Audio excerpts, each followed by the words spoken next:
Our next section for the notes is going to be on graphing and measurement analysis. So when we start out with graphing, you've got two variables. The independent variable is the one that you, the experimenter, controls directly, and it's plotted on the x or horizontal axis.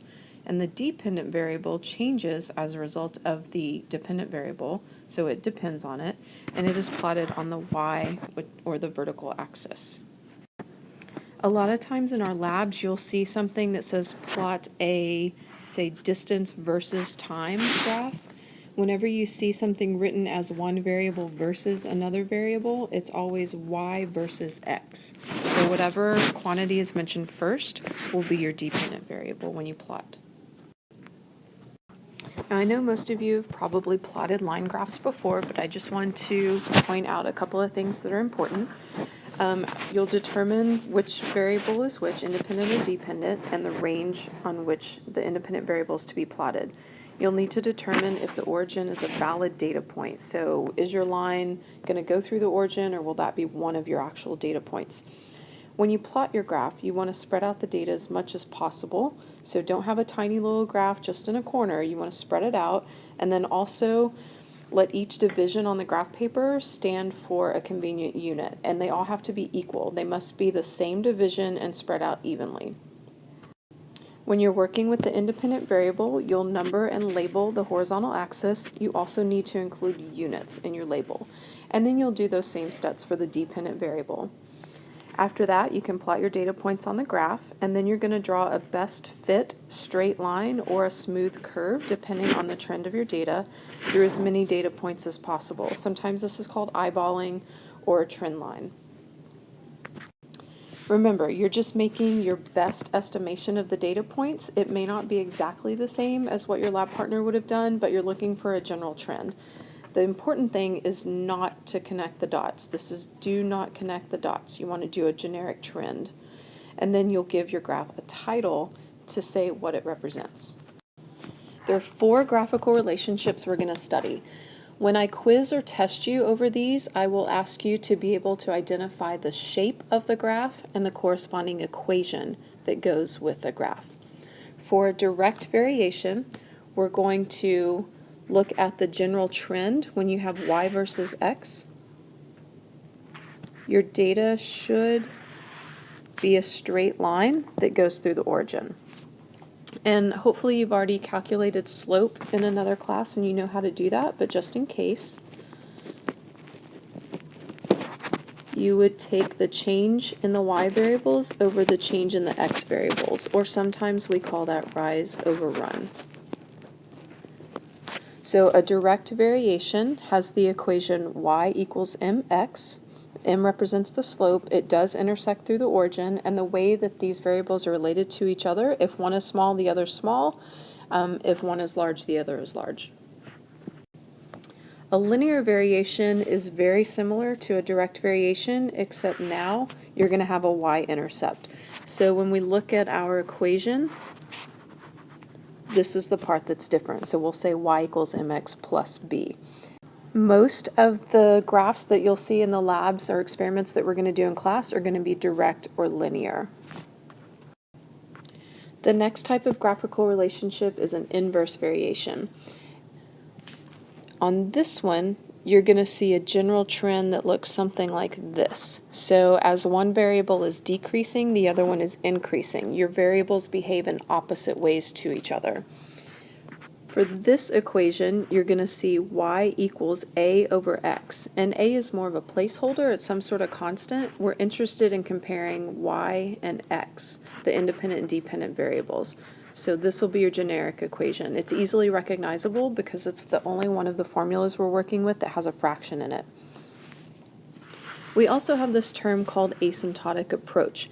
What that refers to is on the graph, your data is getting closer and closer. It's approaching an axis, but it's not going to cross it. So all of our data is going to stay in this quadrant on your graph. Our final variation is called parabolic, and it looks like this. You might also see the term quadratic or exponential as a way to describe this type of graph. The equation for it is easily recognizable because of this square term. So your independent variable, the one on the x-axis, will be squared, and that'll be proportional to just the plain dependent variable. Again, with the 4 graphical variations, when I quiz or test you, you'll need to be able to recognize the generic shape of the graph, the name of it, and the equation that corresponds to each of those 4. Our second section today is measurement analysis. I've got a few vocabulary terms here for you. If I do go too quickly, remember that you can always pause the video if you need more time. The first term, parallax, is the apparent shift in the position of an object when it is viewed from various angles. So, for example, you may have, in chemistry, measured water inside of a cylinder. And when that happened, you might have noticed that the water level dipped a little bit when it was in the cylinder. When you were taking your measurements, it mattered what your eye level position was.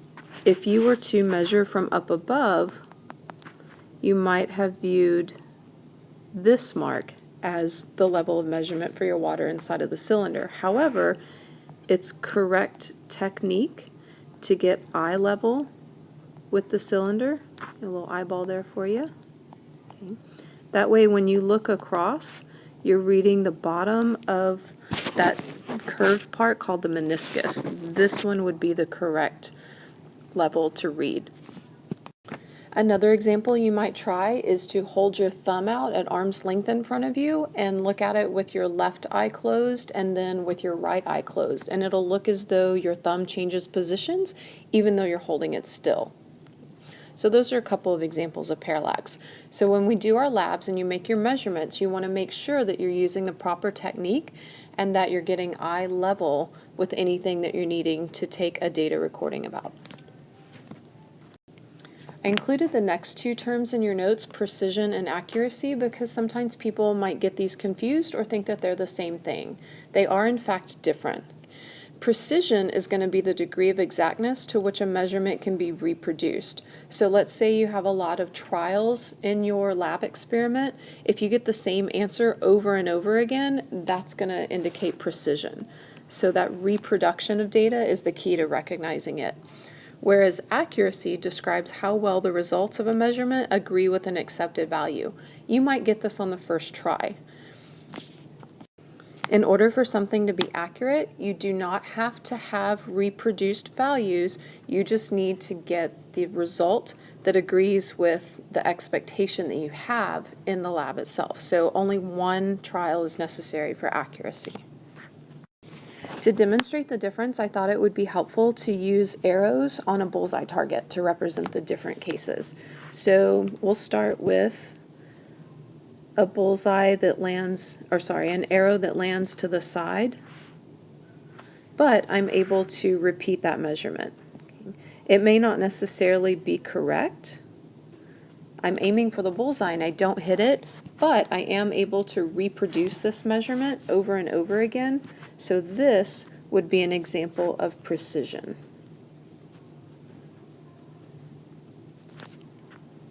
Now let's say I had one dart and I were going to throw it at the bullseye and I'm aiming for the center.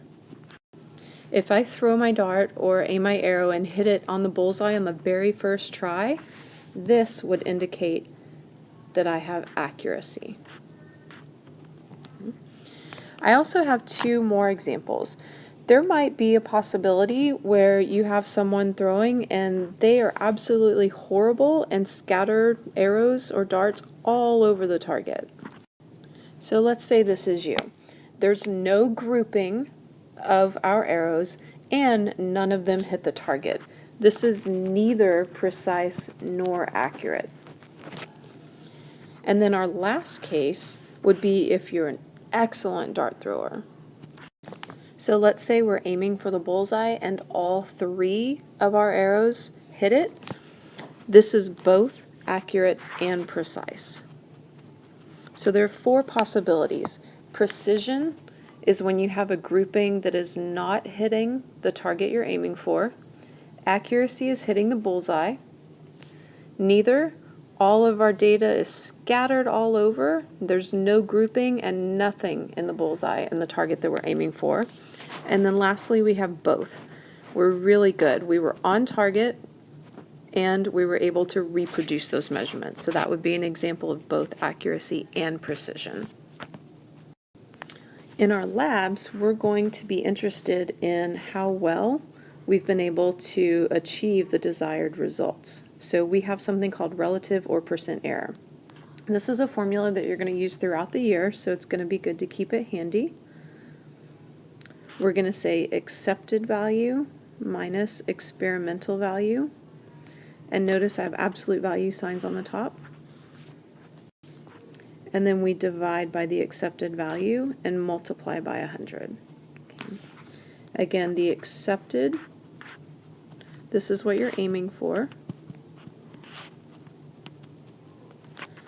The EXP is the experimental value. And this is what we actually achieve in our results in our lab.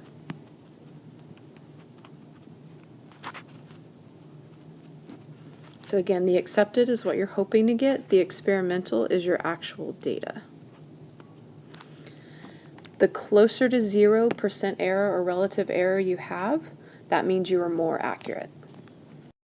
Next, we have some sources of error. So there might be times that you don't achieve a low percent error. Something might go wrong. And if you ever have over 10% error in any of your labs, I'm going to ask you to come up with some possible sources of error and explain what might have gone wrong in your lab and how you might be able to fix them in the future. We're going to group our sources of error into 3 categories: personal, systematic, and random. And so what I did for each of these is just gave you a couple of examples. Personal error would be maybe carelessness in reading an instrument. So we talked about parallax earlier. Perhaps you did not get eye level and you recorded the wrong data. Another personal error might be recording observations. You could tell your partner that you got a length of 200 centimeters and they wrote down 200 meters. So maybe they had the wrong units, or they transposed some numbers or left off a decimal or something like that. You could also have a personal error in mathematical calculations. So if you're typing on your calculator and maybe you hit the plus sign instead of the minus or something like that. Personal errors are like a one-time careless mistake. You just really weren't paying attention.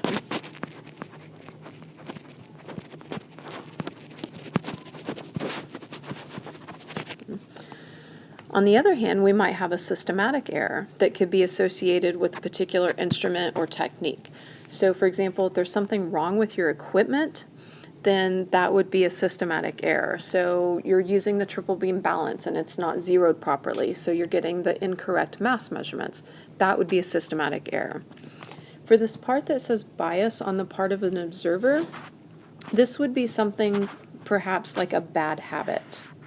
It's not a one-time careless mistake. It's something that habitually is done over and over again that's incorrect in your lab technique. So for example, if a person always rounds up to the next whole number, regardless of whatever the actual data would be, that would be a bad habit. You want to record as much precision in your data as possible. Our third category for sources of error would be random. There might be times when you've gone back and you've checked your calculations, perhaps you redid the experiment, and you still can't figure out what's wrong. It very well may be a random error. You don't know why something is occurring and giving you bad results. Another example would be if you're in the middle of a lab and the fire alarm goes off. So you didn't know there was going to be a fire drill. That was unpredictable. You go outside, you come back, and let's say we were taking measurements on temperature. Well, obviously, if you had to take measurements that were every 30 seconds or so, you couldn't do that during the lab. So you're going to end up with some sort of error because of that unpredictable item. There also might be something that's beyond your control. So for example, if we're working with lenses and we need to focus some sunlight through our lens in order to look at those light rays, but it's really cloudy outside and we can't get the data we need because we need the sunlight to go through, that's out of your control. That's something that you can't help, so that might be an example of a random error. And lastly today, I want to talk a little bit more about some graphing methods. There are going to be some labs where you take data, you graph your data and look at the trends, and then you're going to make some predictions and then go test those predictions and see if you were correct. One thing that you might have to do is interpolate your data. So this would be an example of estimating values between known data points. So you're going to predict something between two values that you've already tried before. We also have extrapolation, which would be predicting values beyond the range of data points. Now for each of these, I wanted you to see if you could figure out which one is more reliable, interpolation or extrapolation. So let's look at an example. Let's say we've got some data points that are along our graph, and you were asked to interpolate. So you might take a guess and say, you know what, between these first two data points, I think that I can predict something that's going to happen right there. Okay, that seems pretty reasonable. Now let's say you're going to extrapolate. Beyond the range of the blue data points that we started with, I'm going to predict what's going to happen out here. And then you go back and test it. Well, which one of those do you think is more reliable? Hopefully you said interpolation, and I'll tell you why. Because with our data, we don't know if this was going to be some sort of linear trend, or it may have turned out to be an exponential trend, and we just didn't take enough data to see that pattern occur. So our actual result might have been somewhere out here. So interpolation, because you've got two data points on either side, it makes it much more easy to predict something that's going to give you more reliable results. So in conclusion, today's notes we talked about graphing, so how to plot a graph, also different graphical relationships. There were 4 of them. And then we finished up with some measurement analysis. We talked about parallax, accuracy and precision, and then some sources of error that might occur if you happen to have had a large % error. And then lastly, which is more reliable, interpolation or extrapolation. So I hope that summarized well for you, and you'll be ready for the next class.